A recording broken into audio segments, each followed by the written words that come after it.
ಅಂಗಡಿ ಮಳಿಗೆಗಳ ನಾಮಫಲಕಗಳಲ್ಲಿ 60% ಕನ್ನಡ ಇರಬೇಕೆಂದು ಬೋರ್ಡ್ ಬದಲಾವಣೆಗೆ ಫೆಬ್ರವರಿ 28ರವರೆಗೆ ರಾಜ್ಯ ಸರ್ಕಾರ ಗಡುವು ನೀಡಿ ಆದೇಶಿಸಿತ್ತು. ಹಾಗೆಯೇ ಕನ್ನಡ ಬೋರ್ಡ್ ಕಡ್ಡಾಯ ಕಾಯ್ದೆಯ ಸುಗ್ರೀವಾಜ್ಞೆಯನ್ನು ರಾಜ್ಯಪಾಲರ ಸಹಿಗೆ ರಾಜ್ಯ ಸರ್ಕಾರ ಕಳುಹಿಸಿತ್ತು. ಆದರೆ ರಾಜ್ಯಪಾಲರಾದ ಥಾವರ್ಚಂದ್ ಗೆಹ್ಲೋಟ್ ಸುಗ್ರೀವಾಜ್ಞೆಗೆ ಸಹಿ ಹಾಕದೆ ವಾಪಸ್ ಕಳುಹಿಸಿದ್ದಾರೆ.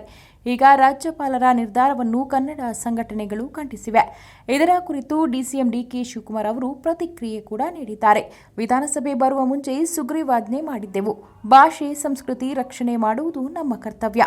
ನಾಗರಿಕರಿಗೆ ವ್ಯಾಪಾರಿಗಳಿಗೆ ತೊಂದರೆಯಾಗಬಾರದು ಎಂಬ ಉದ್ದೇಶದಿಂದ ಈ ನಿಟ್ಟಿನಲ್ಲಿ ಕಾಯ್ದೆ ಮಾಡಿದ್ದೆವು. ರಾಜ್ಯಪಾಲರು ಯಾಕೆ ವಾಪಸ್ ಕಳಿಸಿದ್ರು ಅಂತ ಗೊತ್ತಿಲ್ಲ ಎಂದು ಹೇಳಿದ್ದಾರೆ. ಇನ್ನು ರಾಜ್ಯದ ಪರವಾಗಿ ಈ ಬಿಲ್ ತಂದಿದ್ದೇವೆ. ಯಾರು ಕೂಡ ವಿರೋಧ ವ್ಯಕ್ತಪಡಿಸಿಲ್ಲ.